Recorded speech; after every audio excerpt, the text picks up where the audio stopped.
জুবিন দাই কি পানীত পৰি পেনে নিজে মৰিছে হেনো বোলে, হয় নাই কথাটো? মোৰ মতে জুবিন নিজে মৰিছে। শিখা শৰ্মা মতে জুবিন দা হেনো নিজে মৰিছে, পানীত সাঁতুৰিবলৈ যাওঁতে নিজে ঢুকাইছে। আৰু আমাৰ এই মুখ্যমন্ত্ৰী ছাৰ হেমন্ত বিশ্ব শৰ্মা ছাৰে মাৰ্ডাৰ বুলি যে ক'লে, কি মিছা কৈছে নেকি?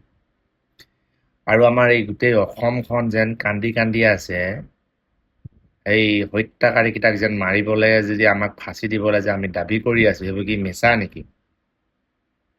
আৰু খুৰী শিখা শৰ্মা, আপুনি যে ক'লে জুবিন দা নিজে মৰিছে গৈ পেনে, আপুনি কি বুজাবলৈ খুজিছে?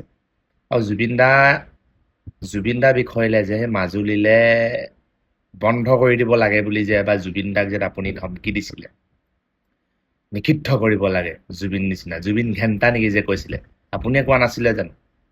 আকৌ এতিয়া কি কৈছে আপুনি? জুবিন দা হেনো পানীত গৈ পেলাই নিজে ঢুকাইছে।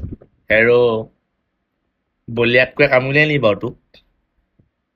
অকণমান মেণ্টেল হস্পিটেললৈ গৈ পেলাই চেকআপটো কৰাই আহিলে ভাল হ'ব নেকি? আমাৰ গোটেই অসমখন কি ঘেণ্টা নেকি?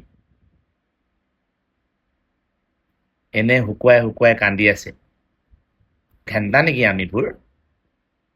তই ক'লেই হ'ল আৰু। শুনক, ভিডিঅ'টো শুনকচোন, অলপ খং উঠি যায় বে। ভিডিঅ'টো শুনক। মোৰ মতে জুবিন নিজে মৰিছে। সাগৰৰ পানীত সাঁতুৰিবলৈ যাওঁতে দুৰ্ভাগ্যবশতঃ জুবিনৰ মৃত্যু হৈছে। গতিকে তাত আন 5জন নিৰীহ মানুহক অত্যাচাৰ কৰি, আমাৰ কটু কথাৰে আমি এটা বিপ্লৱ সৃষ্টি কৰি, আমি ৰাজনৈতিক কিছুমান কাৰণত গৈ আমি আন 5জন অসমীয়াক অত্যাচাৰ কৰাটো ভুল, আৰু সেইকাৰণে মই তেওঁলোকৰ ন্যায় বিচাৰি মই লিখিছো। আপুনি কি কয় ক'ব, আমি কমেণ্টহে পঢ়িম। আৰু মোৰ ফালৰ পৰা শিখা শৰ্মা ঘেণ্টা বুলি ক'লো, ঘেণ্টা।